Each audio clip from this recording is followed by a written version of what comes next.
Ja, så vi har en lineær funktion og et bevis, der siger, at hvis x1 og y1 og x2, y2 ligger på grafen for y er lige med ax plus b, så kan vi bestemme a og b.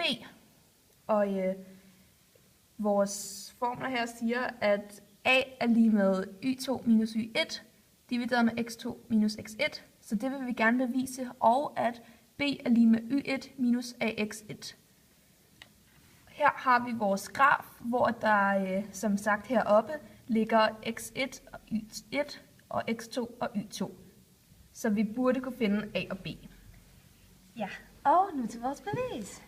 Vi har en første antagelse, som siger, at y er lige med ax plus b, og vi har en anden antagelse, som siger, at parentes start x1, y2, parentes slut, og parentes start x2, y2, parentes slut, ligger på grafen. Ja, og så vil vi starte med at finde a. Og først så vil vi lige finde ud af, hvad y1 er og y2 er. Og y1 er ax1 plus b, og y2 er lige med ax2 plus b. Og der har vi brugt vores viden fra både antagelse 1 og antagelse 2. Og nu har vi så at gøre med to ligninger med to ubekendte. Og vi vælger at trække de to ligninger fra hinanden.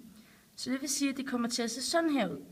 At y2 minus y1 er lige med parentes ax2 plus b minus parentes ax1 plus b. Og så det næste step er, at vi ophører parenteserne.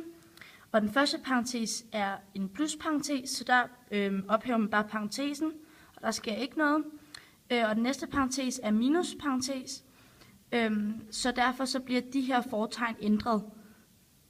Og det næste step, det er, at plus b og minus b går ud med hinanden, så nu står der kun ax2 minus ax1 tilbage.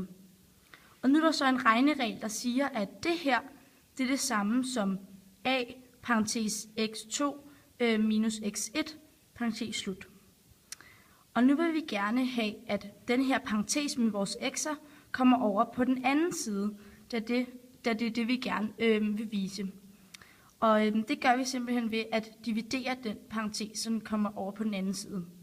Og så vil det se sådan her ud, at y2 minus y1 divideret med x2 minus x1 er lige med a. Og det er vores bevis for a. Og så vil vi jo gerne bevise, at b er lige med y1 minus ax1. Og vi har den her ligning, y1 er lige med ax1 plus b, og så vil vi gerne have b til at stå alene, og det gør vi så, og det bliver så til y1 minus ax1 er lige med b, og dermed har vi jo bevist vores påstand heroverfra.